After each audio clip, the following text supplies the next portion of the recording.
Something caught my eye the last time I was walking through the grocery section at Walmart. A few shelves looked thinner than usual. Not empty, just thinner. Fewer options, fewer flavors. And when I got home and started digging into why, I realized this was not random. There are real, documented reasons why certain items you've been buying for years are quietly leaving store shelves. And most shoppers have no idea it's happening. I'm going to walk you through 10 items today. Real products, real trends, real data. And one of them, number 7, genuinely surprised me when I found out what's been happening behind the scenes. Not alarming, just one of those things where you think, I wish I had known this sooner. Before we get into it, if this kind of practical, sourced information is useful to you, hit subscribe. We put out content like this every week. Let's get into it. Here's the thing about grocery stores. They feel permanent. You walk in, you grab what you always grab, and you assume it'll be there next time too. But retailers make assortment decisions constantly. And right now, in 2026, there are several specific forces combining at once. Tariffs, climate-driven crop shortages, manufacturer restructuring, and shifting consumer habits. They're quietly changing what's on a shelf. Let's look at what's actually happening. Item 1. PepsiCo niche flavors, Mountain Dew, Lay's Tostitos, and more. This one affects a huge range of products, so pay attention. PepsiCo, the company behind Mountain Dew, Lay's, Doritos, Tostitos, Ruffles, Gatorade, Quaker, and Aquafina, publicly announced plans to cut approximately 20% of its entire product lineup. That's not a rumor. The company's own CEO, Ramon Laguarta, announced it as part of a restructuring deal tied to activist investor pressure. The cuts were set to begin in 2026 and continue into early 2027. As of this recording, PepsiCo has not released a full list of which specific products are being eliminated. What we do know is that PepsiCo has already shut down 3 manufacturing plants, closed several production lines, and eliminated flavors that were performing below expectations. In 2025, Pepsi Nitro was discontinued, a product the company had launched with enormous fanfare just 3 years earlier. Pepsi Peach went too. Several Mountain Dew limited flavors started disappearing from Walmart shelves before the main round of cuts even began. When I looked at this closely, the pattern that emerged was clear. Specialty and niche SKUs are the most vulnerable. Core products, regular Lay's, original Mountain Dew, standard Gatorade, are almost certainly safe. But anything that sits in the limited edition or regional tier is at real risk of not surviving 2026. The practical takeaway here is straightforward. If there's a specific PepsiCo flavor you genuinely love, a specific Lay's variety, a particular Mountain Dew, a Quaker product you buy every week, now is a reasonable time to check whether it's still being stocked consistently. If the shelf presence is thinning, that's often the first sign before a full discontinuation. Stock up in moderation, or look for an alternative now rather than later. You don't need to panic buy anything, but it's worth paying attention. Item 2. Ground beef, affordable cuts, and standard packaging.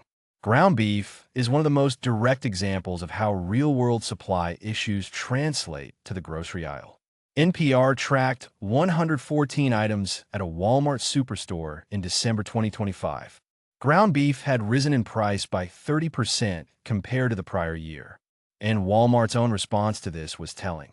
The store began prominently displaying a blended beef and pork product as a cheaper alternative. That is not a small change. That's Walmart actively steering budget-conscious shoppers away from pure ground beef because the price pressure has become significant. The underlying cause is documented. The U.S. cattle herd has been shrinking since 2019 and is now at one of its lowest points in decades. USDA data confirms that strong consumer demand combined with tighter supply is driving prices to record highs. This isn't a political issue or a tariff story. It's a biological cycle. Growing a cattle herd back to peak levels takes years, not months. When I looked at the USDA's Economic Research Service data from early 2026, beef and veal prices were already 12% higher than they were the same time in 2025. The agency's forecast for the remainder of 2026 does not show meaningful relief. What this means practically, pure ground beef at low price points, especially the $3.99 to $4.99 per pound range many families relied on, is under real pressure. If you're budget focused, this is a good time to experiment with the beef pork blends Walmart is already stocking, or look at chicken thighs and pork shoulder as protein anchors for your weekly meals. Both are forecasted to see much slower price growth in 2026. This is about protecting your grocery budget without sacrificing nutrition. Item 3. Ground coffee. Maxwell House store brand cans. Coffee is one of the most striking price stories of the past 2 years, and it's not slowing down. At the same Walmart that NPR tracked, the price of Maxwell House ground Colombian coffee rose by 46% in 2025. K-Cup versions of the same brand were up 34%. These are not small numbers. For a household that goes through a can of coffee a week, that's a meaningful increase in the monthly budget. The reasons are well documented. Coffee is an agricultural commodity, and the growing regions, primarily Brazil, Colombia, and parts of Southeast Asia, have been hit by erratic rainfall, droughts, and flooding in recent seasons. These are not isolated events. Climate patterns have created repeated harvest shortfalls. On top of that, tariffs on Brazilian imports in 2025 added cost pressure to an already stressed supply chain. I looked at this category carefully. The store brand options, Walmart's Great Value Coffee, have so far held price increases to a smaller percentage than name brands because Walmart has the scale to negotiate better terms. But even those are not immune to the underlying commodity prices. If coffee is a daily staple for you, this is worth planning around. Buying in larger quantities when prices temporarily dip is a reasonable strategy.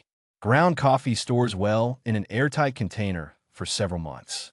Whole bean lasts even longer if sealed properly. You don't have to buy a year's supply, but a few weeks' worth of buffer is a smart hedge given how this market has been trending. Item 4. Canned pineapple and imported canned fruit. This one is a good example of a quiet shift that most people don't notice until something they reach for regularly just isn't there, or costs noticeably more. Dole canned pineapple was flagged specifically in NPR's Walmart price tracking as having increased 25% in 2025. Dole itself cited 2 reasons when asked: weather-related crop shortages in Southeast Asia and tariffs on goods imported from that region. Walmart carries a significant amount of store-brand canned fruit that originates from the same sourcing regions: Thailand, the Philippines, Indonesia. When tariff costs increase on goods coming from those countries, it affects both the name brand and the store-brand products, though sometimes on different timelines. What I found interesting when I dug into this is that the store-brand Great Value canned fruit is often sitting right next to the Dole product for a lower price, but may also be gradually getting more expensive or seeing package size reductions. This is the shrinkflation dynamic. The price stays relatively stable, but the ounce count quietly drops. The practical move here: when you buy canned fruit, check the price per ounce, not just the sticker price. Walmart's app makes this easy. And if you use canned pineapple regularly, consider whether frozen pineapple chunks, often sourced domestically or from less tariff-affected suppliers, give you the same result for less money. Item 5. Specialty and regional soda flavors. We touched on PepsiCo's broader cuts earlier, but it's worth zooming in on soda specifically, because this is where consumers tend to notice changes first. Pepsi Nitro was discontinued in 2025 after a high-profile launch just 3 years prior. Mountain Dew caffeine-free is being pulled. Pepsi Peach is gone. Red Bull Blue Edition, the original blueberry flavor from 2013, was announced as discontinued in 2025, with remaining inventory trickling out through early 2026. This matters because Walmart carries an unusually wide selection of soda variants compared to smaller retailers. They have a shelf space. But as manufacturers rationalize their lineups, cutting the bottom 20% of their SKUs, those specialty flavors disappear from Walmart's aisles first. Walmart itself tends to keep its shelves stocked with whatever the manufacturer is prioritizing. When a manufacturer stops prioritizing a flavor, it vanishes. The pattern here is consistent across multiple brands, not just PepsiCo. When a flavor goes limited run or gets cut from mainstream distribution, it often shows up on clearance first. The price drops, the shelf space shrinks, and then it's gone entirely. If you're a fan of a specific soda flavor, especially anything that's been limited edition at any point, it's worth checking current stock levels. These things sometimes come back seasonally, but often they don't. Item 6. Chocolate. Hershey's, Lindt, and imported varieties. Chocolate pricing has been one of the more dramatic grocery stories of the past 2 years, and it is not resolved. At Walmart, the prices of Hershey's and Lindt chocolate products rose approximately 26% in 2025, according to NPR's tracking. The core driver is cocoa. West African farmers, who supply the majority of the world's cocoa, have dealt with 3 consecutive years of below-average harvests. Extreme weather, changing rainfall patterns, aging trees, and disease have all contributed to sustained supply tightness. This is not a short-term disruption. These are structural challenges that take years to correct. New cocoa trees take time to mature. Weather patterns are not quickly reversible, and global demand for chocolate has not meaningfully declined. The downstream effect at Walmart is twofold. Prices rise and variety shrinks. Specialty chocolate bars, imported flavors, and smaller-run products from premium brands are more vulnerable to being discontinued than core items like a standard Hershey's bar. The mid-tier product, a specialty dark chocolate from a brand like Lindt that isn't their flagship, is exactly the kind of SKU that gets cut when margins are compressed. If chocolate is a regular item in your household, the store-brand Better Goods chocolate line at Walmart has been expanding and generally offers better value per ounce. It's worth trying if you haven't already. Item 7. Sway fish and budget imported seafood. Here's one that surprised me, and it connects directly to the tariff data in a very specific way. Sway fish fillets from Vietnam, a budget seafood staple that's been a go-to for price-conscious families for years, saw a 34% price increase at Walmart in 2025 according to NPR's price tracking data. 34%. That's the kind of jump that pushes an item off a lot of grocery lists. Sway is popular specifically because it's mild, affordable, and easy to prepare. It's the fish that replaced tilapia for a lot of families when tilapia prices rose. But sway comes almost entirely from Vietnam and a few other Southeast Asian countries. Exactly the sourcing geography that was hit hardest by 2025 tariffs. This connects to a broader pattern. Budget seafood at Walmart, shrimp, tilapia, sway, has seen meaningful price pressure. NPR noted that shrimp also got more expensive in 2025. And when the price of budget seafood rises this sharply, some of the variety starts to disappear. Slower-moving SKUs get cut. Packaging sizes shrink. The family pack, at the price point families relied on, quietly becomes unavailable. The practical alternative, domestic catfish, has been more price stable, and canned tuna and canned salmon remain among the most affordable protein options at Walmart with strong supply stability. Frozen tilapia from certain domestic suppliers has also held its pricing better than imported varieties. Item 8. Specialty deli items and pre-made platters. This one is less dramatic, but reflects a real shift in how Walmart manages its deli section. Pre-made deli platters, cheese boards, meat and cheese trays, prepared fruit platters, require significant labor, refrigerated storage, and produce a meaningful amount of waste when they don't sell quickly. As labor costs have risen and retail margins have tightened, these slower-moving items are among the first to get cut from assortments. Walmart has been moving its deli section toward faster-moving, individually packaged items and away from prepared platters that require custom assembly and more frequent restocking. This is a documented trend in mass-market retail, not specific to Walmart. But Walmart scale means when they make this kind of decision, it's felt by a lot of shoppers. If you've relied on Walmart deli platters for parties or family gatherings, it's worth being aware that local availability may vary and may be shrinking. The alternative is building your own tray from the individually packaged deli items, which often works out to a similar price with more flexibility on quantities. Item 9. Specialty frozen pizza varieties. Frozen pizza is one of those categories where there's always been a wide range of options: standard, thin crust, rising crust, cauliflower crust, stuffed crust, and dozens of specialty toppings and brand variants. That range is narrowing. Smaller and specialty frozen pizza varieties. The ones with more niche toppings, the premium brands that aren't DiGiorno or Totino's, the cauliflower crust options from mid-tier brands, are more vulnerable to being cut from Walmart's assortment when they underperform. Walmart tracks item velocity closely.